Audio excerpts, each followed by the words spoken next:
तुम्हाला वाटत असेल की हा दप्तर घेऊन कुठं चालला, तर मी चाललो दप्तर घेऊन महाकालच्या नगरीत म्हणजे उज्जैनले. हे सगळे पोटे तर येट्यात आपली वाटच पाहू राहिले ते. पण 520च्या स्पीडने इकत बसून निघलोय आम्ही सनन तिथे जायले. लागला बा घाटाचा रस्ता. तुम्हाला तर माहित आहे घाटाचा रस्ता लागल्यावर गाडी आपली पुरी सरपाणीत चालते. पहिलेच तर पाणी पावसाळ्याचे दिवस आहे आणि पाणी पावसाच्या दिवसामध्ये तुम्हाला तर माहित आहे पहाड पुरा मस्त हिरवागार दिसते. आणि आमच्या एटातली मंडळी आहे उज्जैन जाणारी. आणि मागच्या पुराला काही समजते की नाही रे बाबा, बनेलोर बसला हात.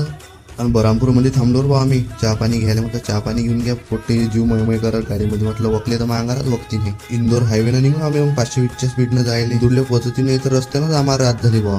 इंदूरचा हायवे एक नंबर बनला. सणानं पिरले गाडी जनजप चालली जाते एवढं. आम्ही पोहोचलो मग ओंकारेश्वर मध्ये. आणि हे आपली नर्मदा नदी. नदीला तर भरमसाठ पाणी आहे रे भाऊ. पुलावरून जातानाच तर आमचे जीव धापत. गाडीतल्या गाडीतच आम्हाला रात झाली बाबा. पुट्टीन दिली गाडीमध्ये पुरे अंग फैलून. मला माहिती याला काही समजत नसते. जटी पसरले तटी पसरले राहतात रस्त्यानं. मी बी पसरून गेलतो.